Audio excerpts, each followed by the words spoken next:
Namaskar. I am Advocate B.R. Bornak. The topic of my today's lecture is transfer. After death of a member of a cooperative housing society, when any member of the cooperative housing society dies without making nomination, म्हणजे nomination न करता, नामनिर्देशन न करता जर एखादा सभासद मयत झाला, त्याचा मृत्यू झाला, तर त्याच्या मृत्यूनंतर त्याचे जे संस्थेमधील भाग आहेत किंवा हितसंबंध आहेत, shares and interest in the capital property of the society, ते हस्तांतरित करण्यासाठी ज्या तरतुदी आहेत त्या तरतुदी आपण आजच्या लेक्चरमध्ये बघणार आहोत.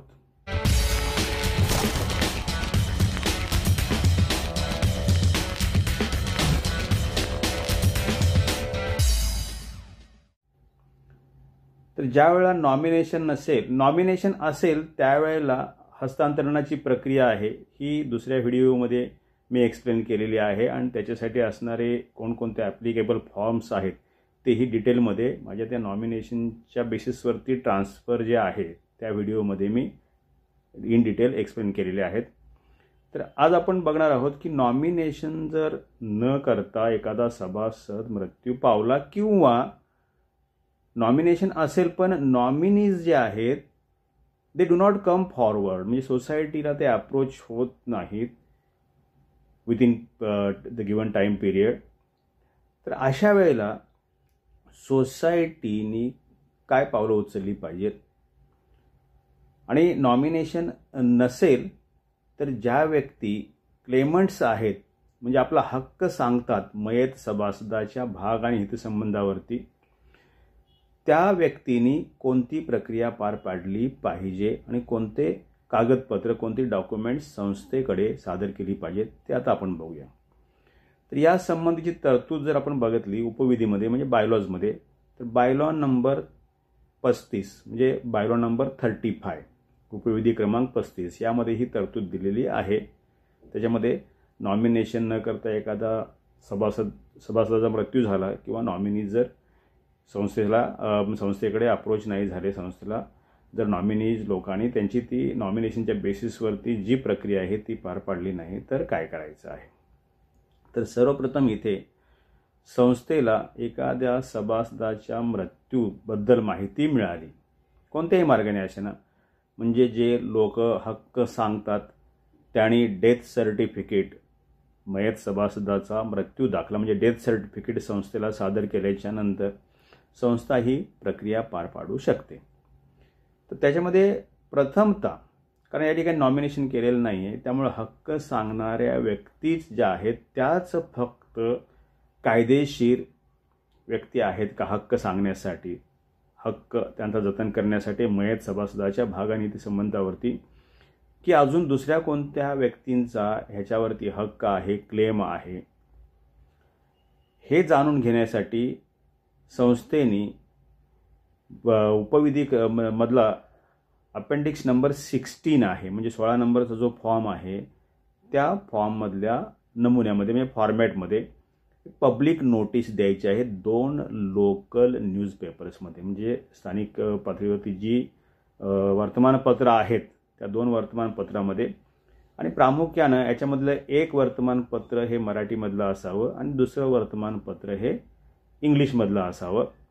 काही लोकांना जर इतर भाषांमध्ये जर द्यायचे असेल तर in addition to these 2 local newspapers दुसऱ्या भाषेमधल्या न्यूजपेपर्समध्ये पण ते देऊ शकतात. असं काय त्यांच्यावरती रिस्ट्रिक्शन नाही. पण या 2 न्यूजपेपर्समध्ये, लोकल न्यूजपेपर्समध्ये कोणते न्यूजपेपर्स वगैरे हॅव्हिंग लार्ज सर्क्युलेशन वगैरे असं म्हटलेलं आहे पण ते स्पेसिफिक केलेलं नाहीत. त्यामुळं ठरवायचं आहे की प्रत्येकाने की कोणत्या 2 लोकल न्यूजपेपरमध्ये द्यायचे आहेत, पण एक मराठी आणि एक इंग्लिश असावं. या संबंधीचा जो फॉर्मॅट आहे, नमुना आहे, तो अपेंडिक्स 16 मध्ये दिलेला आहे. त्या नमुना 16 मध्ये जो नमुना दिला त्याच्यामध्ये थोडेफार आवश्यक ते बदल करता येतील आणि ही पब्लिक नोटीस द्यायची आहे की बाबा याच्यामध्ये ह्या फ्लॅट्स म्हणजे हा सभासदाचा मृत्यू झालेला आहे आणि त्याचे जे संस्थेमधील भाग आणि हितसंबंध आहेत ह्याच्यावरती जर कोणाचा जर क्लेम असेल वगैरे काय ऑब्जेक्शन असेल किंवा क्लेम असेल तर खास करून क्लेम्स इन्व्हाइट करायचे आहेत. तो त्या नमुना 16 मध्ये आणि त्याच्यामध्ये एक टाईम पिरियड द्यायचा आहे. समजा 15 दिवस दिले, 20 दिवस दिले, तर 15 किंवा 20 दिवस जे काय टाईम पिरियड दिला आहे त्या पिरियडमध्ये जर कोणाकडून जर क्लेम्स वगैरे आले म्हणजे हक्क सांगणारे जे काय दावे आले कोणाकडून कागदोपत्री पुराव्यासह हे आले पाहिजेत, तर संस्थेने त्याच्यावरती विचार करायचा आहे. किंवा जर कोणाकडून क्लेम्स वगैरे नाही आले तर संस्थेने मग उपविधी क्रमांक 35 मध्ये बायलॉ नंबर 35 मध्ये दिल्याप्रमाणे पुढची प्रक्रिया पार पाडायची आहे.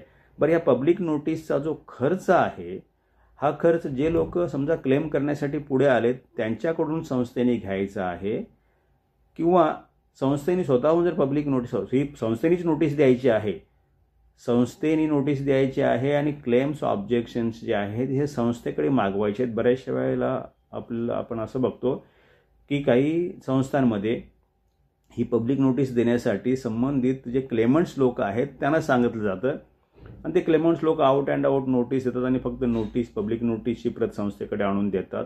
असं नाही, ही नोटीस संस्थेने द्यायची आहे आणि क्लेम्स संस्थेकडे मागवायचे आहेत, कारण संस्थेला समजलं पाहिजे की कुणाचे क्लेम्स वगैरे आहेत की नाही याची दक्षता संस्थेने घ्यायची आहे.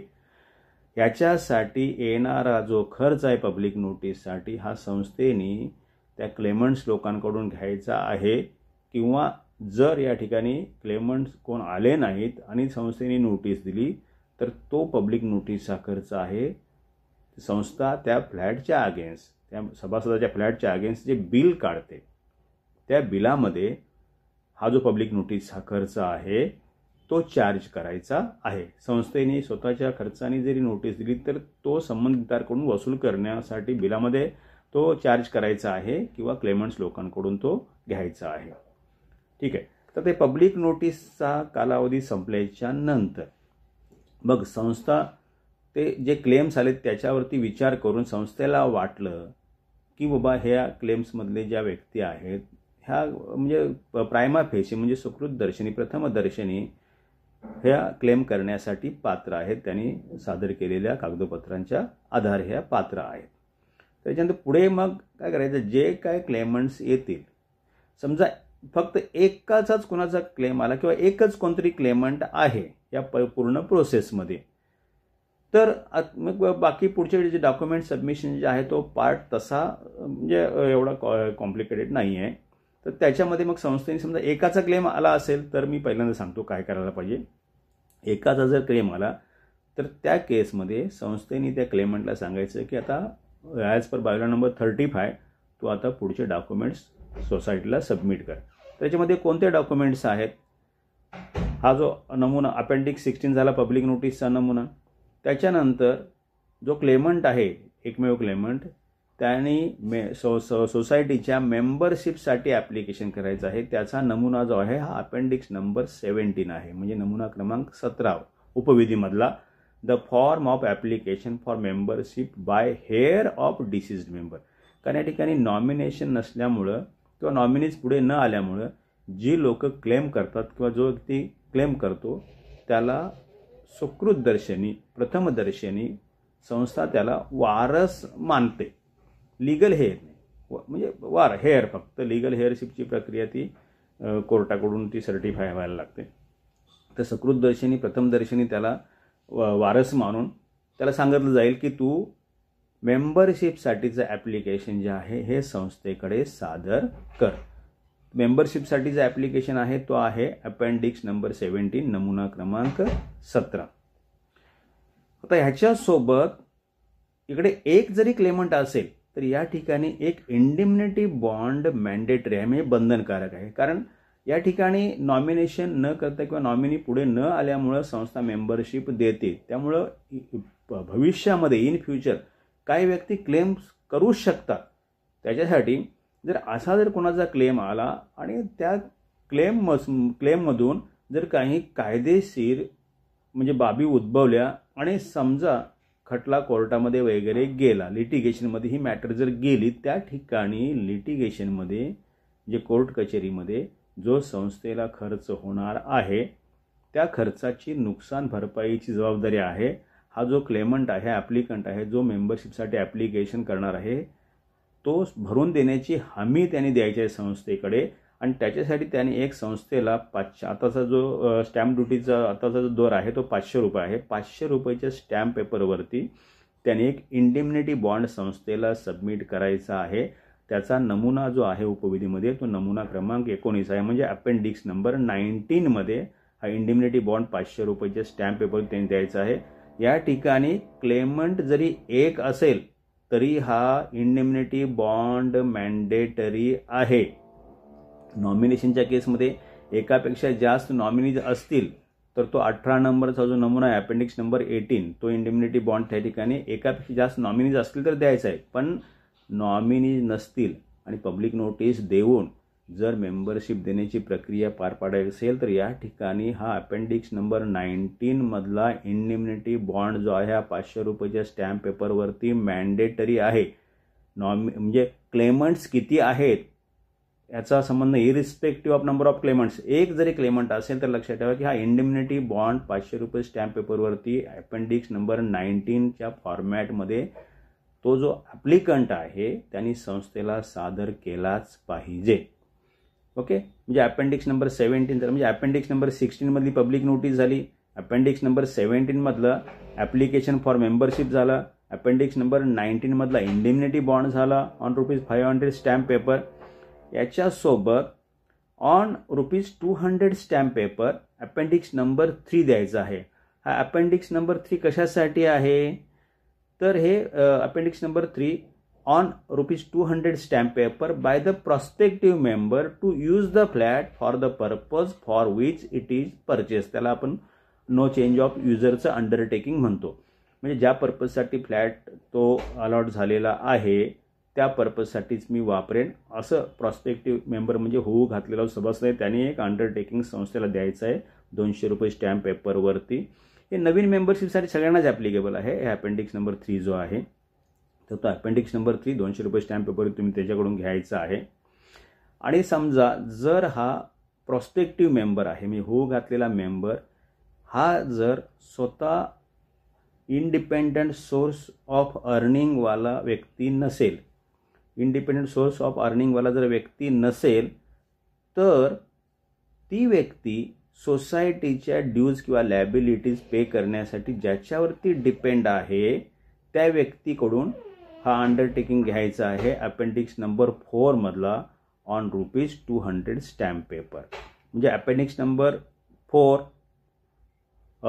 If the claimant is a non earning person तो अंडरटेकिंग ऑन ₹200 स्टॅम्प पेपर आहे by the person on whom the prospective non earning member is dependent for discharge of liabilities to the society. म्हणजे बघा या ठिकाणी एखादी व्यक्ती मी आता member म्हणजे एखादी विडो आहे ती मेंबर बनणार असेल त्या ठिकाणी संस्थेची तर ते विडो जर असेल तर तिला जर अर्निंग सोर्स स्वतःचा नसेल तर ती संस्थेच्या ड्यूज लॅबिलिटी पे करण्यासाठी ज्या व्यक्तीवरती डिपेंड आहे त्यांनी तो सबमिट करायचा आहे 200 रुपयेच्या स्टॅम्प पेपरवरती अपेंडिक्स नंबर 4 मध्ये. तर या ठिकाणी जी मेंबर बनणारी व्यक्ती आहे ही समजा जर मायनर असेल म्हणजे मेलेली व्यक्तीचा जो एकमेव वारस आहे तो समजा वारस जर मायनर असेल तर मायनरसाठी जो मेंबरशिपचा ॲप्लिकेशन फॉर्म आहे तो अपेंडिक्स नंबर 17 चालणार नाही. अपेंडिक्स नंबर 17 हा मेंबरशिपसाठीचा ॲप्लिकेशन आहे हा मेजर व्यक्तीसाठी आहे. मायनर व्यक्तीसाठी तो फॉर्म जो आहे तो अपेंडिक्स नंबर 1 आहे. म्हणजे नमुना क्रमांक 1 मधला म्हणजे सध्याच्या बायोलॉजीनुसार नमुना क्रमांक 1 मधला तो फॉर्म आहे. Application for membership of the society by a nominee or heir who is a minor through his guardian or legal representative. म्हणजे हा फॉर्म मायनरच्या मेंबरशिपसाठी जरी भरायचा असेल तरी त्याच्यावरती सही कोणाची असेल नॅचरल गार्डियन किंवा लीगल रिप्रेझेंटेटिव्हची सही असेल. ठीक आहे. तर एक जर व्यक्ती क्लेमंट असेल तर ही सगळी डॉक्युमेंट्स संस्थेकडे सबमिट करायचे आहेत. ह्याच्यामधला अपेंडिक्स नंबर 4 आणि अपेंडिक्स नंबर 1 जो आहे हा इफ ॲप्लिकेबल आहे.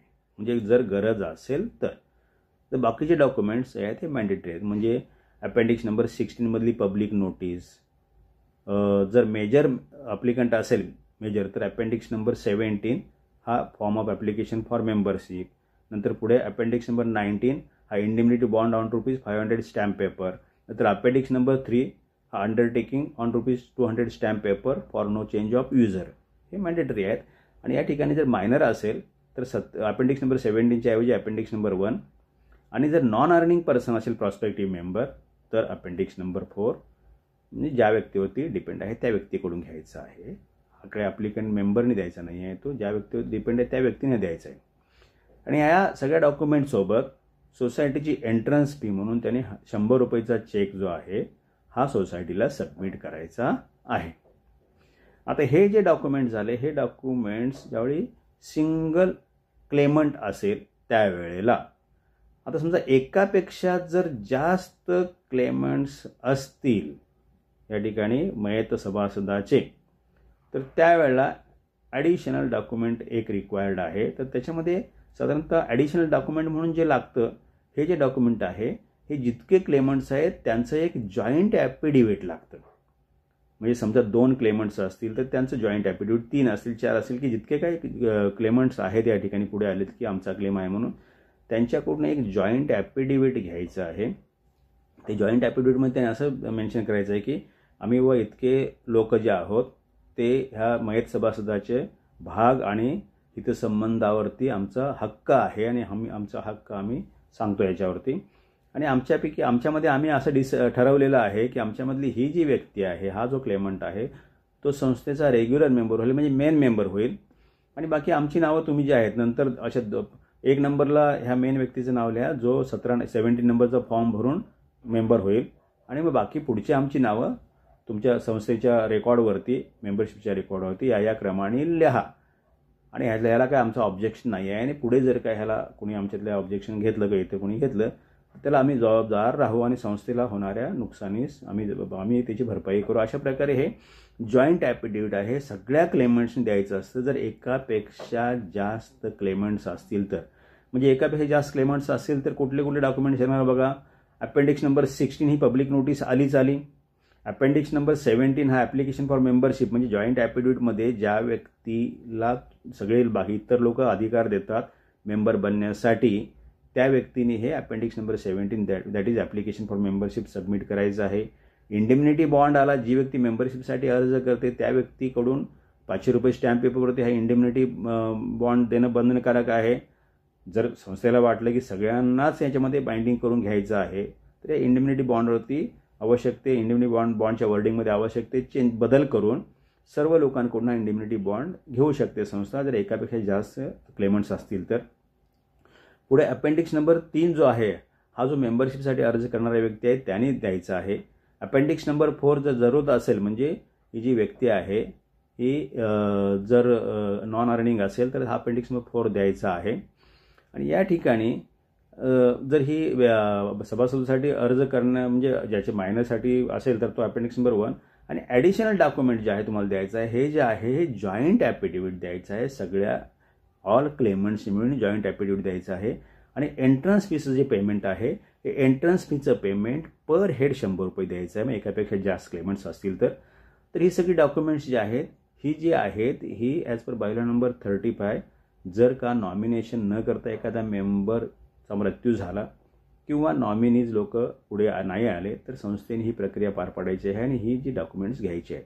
आता या प्रोसेसमध्ये लक्षात ठेवा की या प्रोसेसमध्ये म्हणजे जर का ह्यांच्यामध्ये एकमत होत नसेल आणि ते काही जॉईंट ॲफिडेव्हिट वगैरे देत नसतील आणि एकमत होत नसेल यांच्यामध्ये जर का फ्रिक्शन किंवा डिस्प्यूट असेल तर अशा वेळी संस्थेने त्यांना सरळ सांगायचं आहे की बाबा तुमचा क्लेम तुम्ही लोक काय मिळून ठरवत नाही की कारण इकडे आम्ही सोसायटीमध्ये एकाच व्यक्तीला मेन मेंबरशिप देऊ शकतो पण तुम्ही ते जर ठरवू शकत नसाल आणि तुमच्यामध्ये जर वाद असेल तर सरळ तुम्ही कोर्टात जा.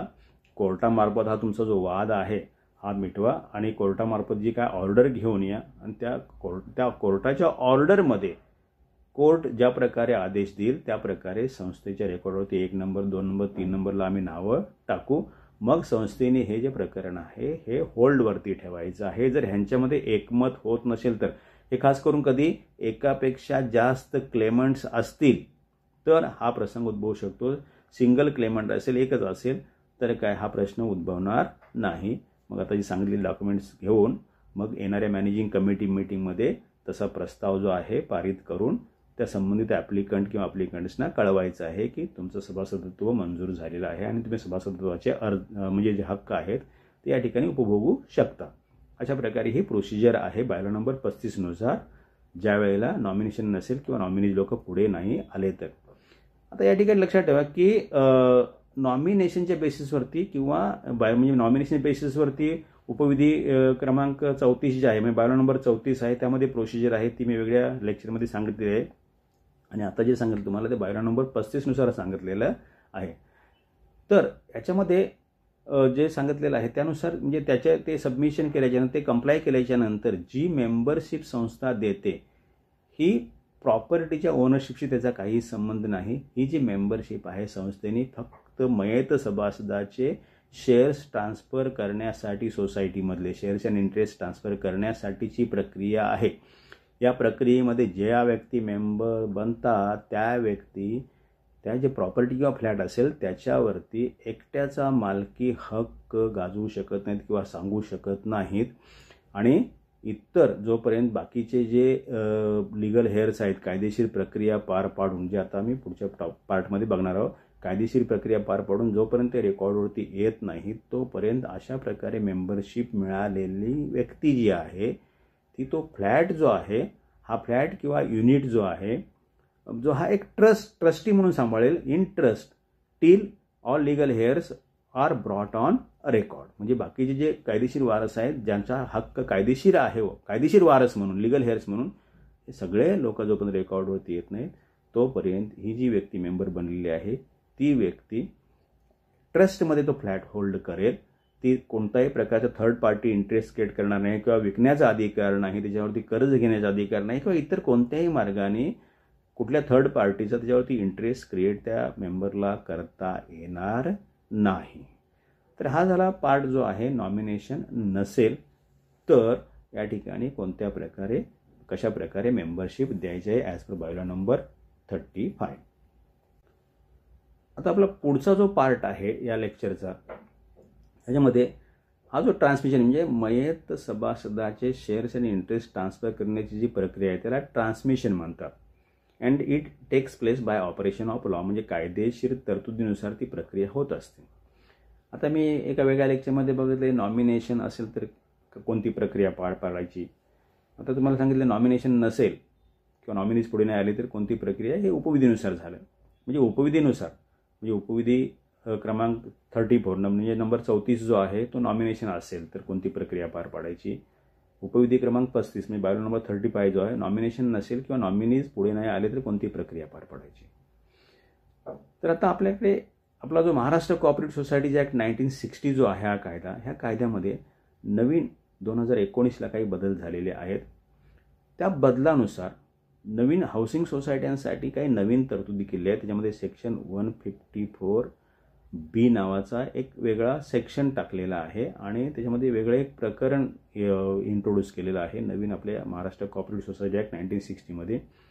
तर या सेक्शन 154B खाली त्याच्यामध्ये सेक्शन 154B13 म्हणजे सेक्शन 154B13 154B13 नावाचा जो सेक्शन आहे त्याच्यामध्ये तरतूद केली आहे की transfer of interest on death of a member, म्हणजे मेंबरच्या मृत्यूनंतर त्याचे सोसायटीमधले शेअर्सचे इंटरेस्ट कसे काय ट्रान्सफर होतात. त्याच्यामध्ये असं म्हटलं आहे की on the death of a member of a society the society shall transfer share right title and interest. म्हणजे या ठिकाणी टायटलचा पण प्रश्न आला. म्हणजे टायटल ही ट्रान्सफर सोसायटीच्या रेकॉर्डवरती केलं जाईल. म्हणजे शेअर्स राईट, हे शेअर्स राईट याचा अर्थ हा मेंबरशिप आला.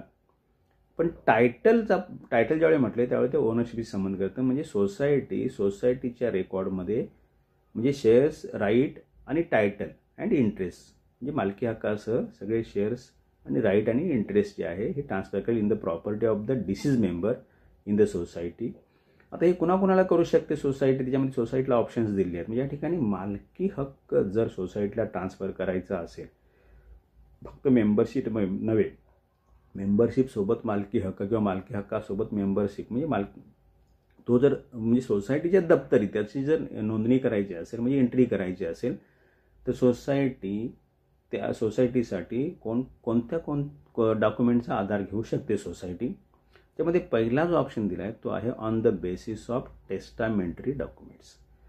म्हणजे मालकी हक्कासह सभासदत्व जर कोणाला पाहिजे असेल, जे आता आपण बघितलं की बायलॉ नंबर 34 किंवा 35 नुसार जे ट्रान्सफर होतं ते एक टाईम बिंग ट्रान्सफर आहे आणि त्या ठिकाणी मालकी हक्काचं हस्तांतरण होत नाही. आणि जोपर्यंत हे मालकी हक्काचं हस्तांतरण होत नाही तोपर्यंत ते जे मेंबर्स आहेत किंवा मेंबर आहेत ते ट्रस्टमध्ये फ्लॅट होल्ड करतील. ते थर्ड पार्टी इंटरेस्ट क्रिएट करू शकत नाहीत, ते विकू शकत नाहीत, लोनही घेऊ शकत नाहीत. आणि या सेक्शन 154B13 नुसार 154(1)(ब)(13) नुसार या ठिकाणी अशा प्रकारे जी म्हणजे नॉमिनेशनच्या बेसिसवरती बायलॉ नंबर 34ची प्रक्रिया पार पाडून किंवा हेअरशिप बेसिसवरती बायलॉ नंबर 35ची प्रक्रिया पार पाडून जी व्यक्ती मेंबर बनते त्या व्यक्तींचा स्टेटस जो आहे हा प्रोव्हिजनल मेंबर असा स्टेटस असेल, असं क्लिअर कट हे जे नवीन सेक्शन नवीन प्रोव्हिजन केली 154B13 154(ब)(13) मध्ये असं म्हटलेलं आहे की त्यांना फक्त प्रोव्हिजनल मेंबरशिप मिळेल. मग त्यांना फुलफ्लेज मेंबरशिप पाहिजे असेल तर ओनरशिपसह ट्रान्सफर झाली पाहिजे. म्हणजे प्रोव्हिजनल हा वर्ड त्यांच्या म्हणजे जो सफिक्स आहे प्रिफिक्स आहे तिथून तो निघून जाईल. प्रोव्हिजनल वर्ड जो आहे हा प्रोव्हिजनल वर्ड त्या ठिकाणी वापरला जाणार नाही किंवा त्यांचा स्टेटस प्रोव्हिजनल मेंबरचा राहणार नाही. ज्या वेळेला त्यांना मेंबरशिप ही मालकी हक्कासह मिळेल त्यासाठी कोणकोणते डॉक्युमेंट्स सोसायटीला सबमिट केले पाहिजेत. त्याच्यामध्ये पहिला जो ऑप्शन आहे that is on the basis of testamentary documents. तर हे टेस्टामेंटरी डॉक्युमेंट्स म्हणजे काय की ज्यावेळेला खास करून एखादा सभासद म्हणजे जो ओनर आहे फ्लॅटचा तो मृत्यूपत्र करून वारतो, म्हणजे विल ज्याचं असतं, मृत्यूपत्र इच्छापत्र ज्याला असं म्हणतो, आणि ते मृत्यूपत्र रजिस्टर्ड आहे किंवा काय म्हणजे ते, आणि त्याच्यानंतर रजिस्टर्ड असेल तर अतिशय चांगलं आहे. आणि त्याला कोर्टाकडून कॉम्पिटंट कोर्टाकडून प्रोबेट म्हणजे ते मृत्यूपत्राचे म्हणजे सत्यता पडताळणारं सर्टिफाय करणारं जे सर्टिफिकेशन असतं कोर्टाकडून ते त्याला प्रोबेट म्हणतो आपण. तर प्रोबेट केलेलं विल हे खास करून ह्या टेस्टामेंटरी डॉक्युमेंटमध्ये येतं. म्हणजे टेस्टामेंटरी डॉक्युमेंट हा विल आला त्याला शक्यतो प्रोबेट असावं. म्हणजे प्रोबेट केलेलं डॉक्युमेंट, कारण ही इमूव्हेबल प्रॉपर्टी आहे, याच्यामध्ये म्हणजे करोड्स ऑफ रुपीजची त्याची व्हॅल्यू असते. त्यामुळं पुढे पाठी त्याच्यामध्ये त्या विलला चॅलेंज होईल किंवा त्या विलबद्दल डिस्प्यूट होईल वगैरे अशी शक्यता येऊ नये म्हणून कोर्टाकडून ते प्रोबेट करून घेतलेलं विल जे आहे हे विल शक्यतो सोसायटीने प्रेफर करावं टेस्टामेंटरी डॉक्युमेंट म्हणून. म्हणजे अशा प्रकारे जर प्रोबेटेड विल असेल त्या विलमध्ये ज्या बेनिफिशियरीला तो फ्लॅट बकवेत केला असेल म्हणजे दिला असेल त्या ठिकाणी, तर त्याच्या नावावरती सोसायटी मालकी हक्कासह मेंबरशिप करू शकते. आता मेंबरशिपसाठी मग हे मेंबरशिपचे ॲप्लिकेशन्स वगैरे त्यांनी द्यायचे आहेत, फक्त हे टेस्टामेंटरी डॉक्युमेंट्स नाही, त्यासोबत बायलॉची प्रक्रिया पूर्ण करायची आहे. कारण ते मेंबरशिपसाठी त्याचा अर्ज पण आला पाहिजे. जो आता मी जो सांगितला म्हणजे खास करून आता या ठिकाणी टेस्टामेंटरी डॉक्युमेंट किंवा लिगल हेअरशिपच्या बेसिसवरती जर कोणी क्लेम करत असेल तर खास करून हे हेअरशिपचे जे फॉर्म्स आहेत ते वापरा. म्हणजे अपेंडिक्स नंबर 17 आहे त्याच्यामध्ये जे आवश्यक ते बदल करून वापरा, कारण नवीन अजून फॉर्म्स जे बायलॉजमध्ये आलेले नाहीत. आपण अपेक्षा करूया की ह्या बेसिसवरती ट्रान्सफर करण्यासाठी बायलॉजमध्ये नवीन फॉर्म्स वगैरे म्हणजे येतील कदाचित, नाही आले तर मग आपल्याला अपेंडिक्स नंबर 17 मध्येच आवश्यक ते बदल करून मेंबरशिपसाठी अर्ज जर केला पाहिजे. तर आपल्याकडे आता हे नवीन प्रोव्हिजन असल्यामुळे त्या बेसिसवरती नवीन काही अजून बायलॉजमध्ये फॉर्म प्रिस्क्राईब केलेले नाही आहेत, तर अपेंडिक्स नंबर 17 मध्ये आवश्यक तो बदल करा. आणि त्याच्यासोबत मग ते अपेंडिक्स नंबर 3 वगैरे ह्या बाकीचे आलेच, जे फॉर्म सबमिट केले पाहिजे ते आलेच. पण मेन या ठिकाणी टेस्टामेंटरी डॉक्युमेंट खास करून याच्यामध्ये विल ते प्रोबेटेड असावं.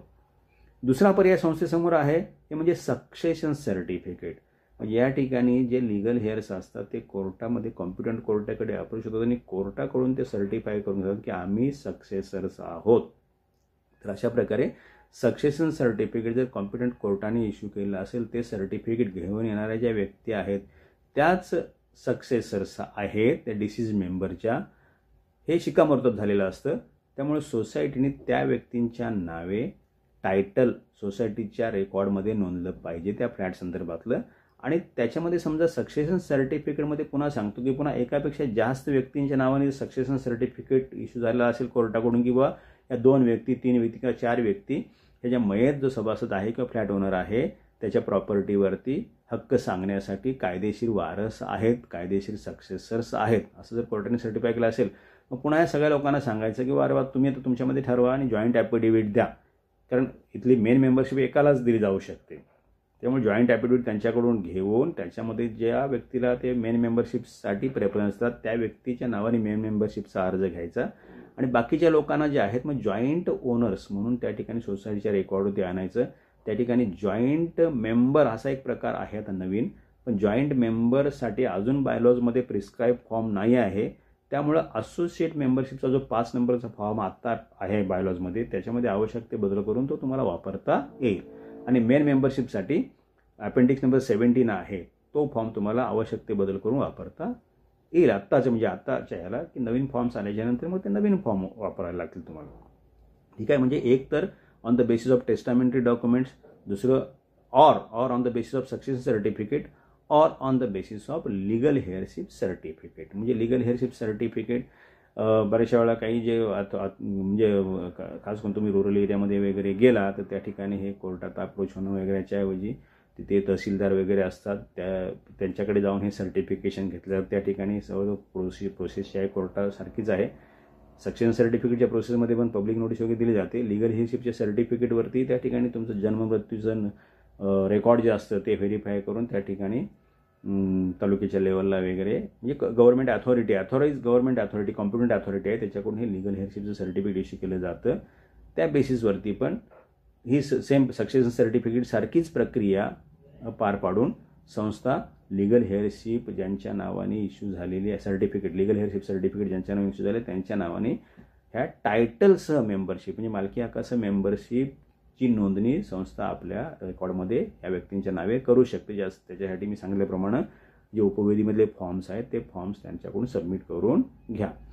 याला अजून एक पर्याय म्हणजे पहिला टेस्टामेंटरी डॉक्युमेंट्स किंवा सक्सेशन सर्टिफिकेट किंवा लिगल हेअरशिप सर्टिफिकेट किंवा त्याला असं म्हटलं की document of family arrangement executed by the persons who are entitled to inherit the property of the deceased member. आता या ठिकाणी फॅमिली अरेंजमेंट म्हणजे या ठिकाणी किंवा हे जे व्यक्ती सक्सेशन सर्टिफिकेट किंवा लिगल हेअरशिप सर्टिफिकेट घेऊन येतात त्यांच्यामध्ये त्यांनी फॅमिली अरेंजमेंटचं डॉक्युमेंट म्हणजे फॅमिली अरेंजमेंट डीड असेल म्हणजे एकापेक्षा जास्त जर व्यक्ती असतील तर खास करून या ठिकाणी फॅमिली अरेंजमेंट डीड डॉक्युमेंट जे आहे त्यामध्ये फॅमिली अरेंजमेंट डीड असते किंवा काही केसेसमध्ये रिलीज डीड पण आपण प्रेफर करू शकतो. तर ह्या प्रकारे डॉक्युमेंट्स जे आहे हे डॉक्युमेंट्स संस्थेने घ्यायचे आहेत. ठीक आहे. तर म्हणजे टायटलसह जर मेंबरशिप द्यायची असेल तर संस्था कोणते डॉक्युमेंट्स इन्सिस्ट करू शकते? Testamentary document that is probated will or succession certificate or legal heirship certificate or document of family arrangement executed by the persons who are entitled to inherit the property of the deceased member. याच्यामध्ये तुम्हाला basis जो आहे succession certificate किंवा legal heirship सर्टिफिकेटच घ्यायला लागेल. कारण का इथे लोक जी क्लेम करतात तीच लिगल हेअर्स आहेत का हे पहिलं सर्टिफाय व्हायला लागेल.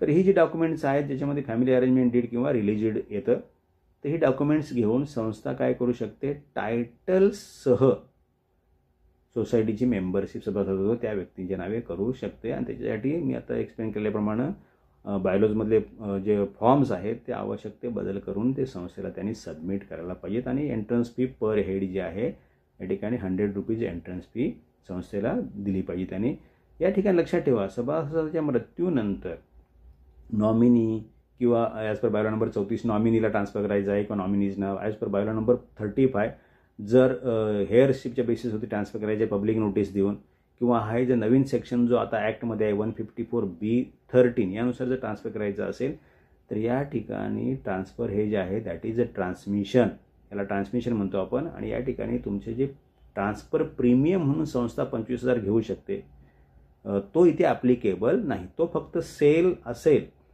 फॉर कन्सिडरेशन ट्रान्सफर होत असेल तर आणि आपला मेंबर आपल्या हयातीमध्ये आपले सगळे टायटल, इंटरेस्ट, शेअर्स वगैरे ट्रान्सफर करत असेल, खास करून सेलच्या पोर्शनमध्ये किंवा कुठले ट्रान्सफर होत असेल, ट्रान्सफर डीडच्या किंवा सेल डीडच्या ॲग्रीमेंट फॉर सेलच्या माध्यमातून फॉर कन्सिडरेशन, त्याच वेळेला संस्था तो प्रीमियम घेऊ शकते. म्हणजे 25,000चं जे काही लिमिट सरकारने टाकलेलं आहे ते जो ट्रान्सफर प्रीमियम आपण त्याला म्हणतो, तर तो प्रीमियम घेऊ शकते. आणि ट्रान्सफर फी 500 रुपीज जी आहे ती पण त्याच केसेसमध्ये घेतली जाते. या केसेस ज्या आहेत सभासदाच्या मृत्यूनंतर फक्त 100 रुपये एंट्रन्स फी घेण्याची तरतूद बायलॉजमध्ये आहे. बायलॉजमध्ये एक्स्ट्रा पेमेंट्स कुठली तुम्हाला घेता येणार नाही. ट्रान्सफर फी 500 किंवा ट्रान्सफर प्रीमियम 25,000 घेता येणार नाही. तर हे झालं, हे तुम्हाला मालकी हक्कासह मेंबरशिप ट्रान्सफर करायची असेल तर कोणते डॉक्युमेंट्स पाहिजेत, यासोबत उपविधीमधले जे फॉर्म्स वगैरे ते सबमिट करायला पाहिजेत. या सेक्शन 154B13 मध्ये अजून पुढे असं म्हटलेलं आहे किंवा नॉमिनीला पण तुम्ही ट्रान्सफर करू शकता. पण याच्यामध्ये असं म्हटलं की नॉमिनीला जर ट्रान्सफर केलं तर त्याच्यामध्ये एक प्रोव्हिजन असं टाकला आहे की provided that society shall admit a nominee as a provisional member after the death of a member. म्हणजे नॉमिनीला प्रोव्हिजनल मेंबर म्हणून ॲडमिशन दिलं जाईल till legal hair or hairs or a person who is entitled to the flat and shares in accordance with succession law or under will, म्हणजे जे मी आता एक और testamentary document जे मी आता तुम्हाला वरती एक्सप्लेन केलं ते are admitted as member in place of such deceased member. म्हणजे जोपर्यंत हे टेस्टामेंटरी डॉक्युमेंट, सक्सेशन सर्टिफिकेट वगैरे जे आहेत, हे डॉक्युमेंट्स जे आहेत कायदेशीर डॉक्युमेंट, जोपर्यंत संस्थेकडे येत नाही तोपर्यंत समजा नॉमिनीला जरी ट्रान्सफर केलं तर नॉमिनी काय असेल, नॉमिनी हा फक्त प्रोव्हिजनल मेंबर म्हणजे तात्पुरता सभासद असेल, त्याला फुल फ्लेज मेंबरशिप मिळत नाही. म्हणून नॉमिनी जे आहे तो त्याला काय म्हटलं पुढे बघा, provided for that if no person has been so nominated society shall admit such person as provisional member. म्हणजे नॉमिनेशन नसेल तर संस्था जी बायलॉ नंबर 35 नुसार एखाद्या व्यक्तीला ॲडमिट केलं on the basis of heirship public notice वगैरे देऊन ती व्यक्ती पण म्हणजे provided further that if no person has been so nominated society shall admit such person as a provisional member as may appear to the committee to be the heir or legal representative of the deceased member in the manner as may be prescribed. म्हणजे बायलॉजमध्ये सांगितलेलं आहे. म्हणजे लक्षात ठेवा की याच्यामध्ये clear गोष्ट झाली आता की बायलॉ नंबर 34 नुसार नॉमिनीला जर ट्रान्सफर केलं किंवा बायलॉ नंबर 35 नुसार पब्लिक नोटीस देऊन हेअर म्हणून क्लेम करणारी जी लोक आहेत त्या क्लेमंट किंवा क्लेमंटच्या नावाने जरी ट्रान्सफर केलं तरी त्या दोन्ही केसेसमध्ये त्यांची मेंबरशिप जी आहे ती मेंबरशिपचा स्टेटस जो आहे तो प्रोव्हिजनल मेंबरचा असणार आहे. त्यामुळं रेग्युलर मेंबरशिप मालकी हक्कासह मिळायची असेल तर हे जे काय testamentary document, succession certificate, legal heir certificate followed by तुमचं फॅमिली अरेंजमेंट डॉक्युमेंट डीड म्हणजे फॅमिली अरेंजमेंट डीड किंवा रिलीज डीडसारखे डॉक्युमेंट हे सोसायटीला सबमिट झाले पाहिजेत. ठीक आहे. याच्या ज्या ठिकाणी ते फॅमिली अरेंजमेंट डीड किंवा रिलीज डीड आहेत ह्या रजिस्टर्ड असाव्यात. रजिस्टर्ड असल्याशिवाय ते संस्थेने स्वीकारायच्या नाहीत. ही सक्सेशन सर्टिफिकेट कोर्टाकडून, लिगल हेअर सर्टिफिकेट कॉम्पिटंट अथॉरिटीकडून आणि जो तुमचा विल आहे तो विल हा प्रोबेटेड विलवरती इन्सिस्ट करा. कारण का करोड्स ऑफ रुपीची प्रॉपर्टी आहे. कारण विलला बऱ्याचशा वेळा नंतर पण चॅलेंज झालेली आहेत. त्यामुळे प्रोबेटेड विल संस्थेने घेणं हे सेपर साईडला असेल, रजिस्टर्ड असेल तरी. तर हे झाले आजच्या आपल्या लेक्चरचे सगळे एक्सप्लेनेशन. तर म्हणजे काय प्रोव्हिजन्स ज्या आहेत त्या म्हणजे याच्यामध्ये आज आपण काय बघितलं की नॉमिनेशन नसेल किंवा नॉमिनी जर अप्रोच नाही केलं सोसायटीला तर सोसायटीने जी मेंबरशिप द्यायची आहे on the basis of bylaw number 35 त्याच्या प्रोव्हिजन्स काय आहेत आणि त्याच्यासाठी लागणारे डॉक्युमेंट्स कुठले आहेत आणि नवीन जे तरतुदी झालेत महाराष्ट्र कोऑपरेटिव्ह सोसायटी ॲक्ट 1960 त्या सेक्शन 154B13 त्यानुसार सभासदाच्या मृत्यूनंतर सभासदाचे संस्थेमधले मालकी हक्कासह हितसंबंध म्हणजे मेंबरशिप, शेअर्स, इंटरेस्ट वगैरे हे ट्रान्सफर करण्यासाठी कोणत्या डॉक्युमेंट्सचा बेस संस्थेने घ्यायचा आहे आणि हे जर डॉक्युमेंट्स जर एखादी व्यक्ती देत नसेल तर मग नॉमिनेशनच्या बेसिसवरती किंवा नॉमिनेशन बेसिसवरती ॲज पर बायलॉ नंबर 34 आणि नॉमिनेशन नसेल किंवा नॉमिनीज पुढे नाही आले तर हेअरशिपच्या बेसिसवरती as per bylaw number 35 public notice देऊन ट्रान्सफर केलं तर त्या ठिकाणची मेंबरशिप जी असते ही मेंबरशिपचा स्टेटस प्रोव्हिजनल मेंबरचा असतो. आणि जोपर्यंत हे जी डॉक्युमेंट्स यापैकी कुठले डॉक्युमेंट सबमिट होत नाही तोपर्यंत त्यांना त्या फ्लॅटमध्ये मालकी हक्क प्राप्त होत नाही.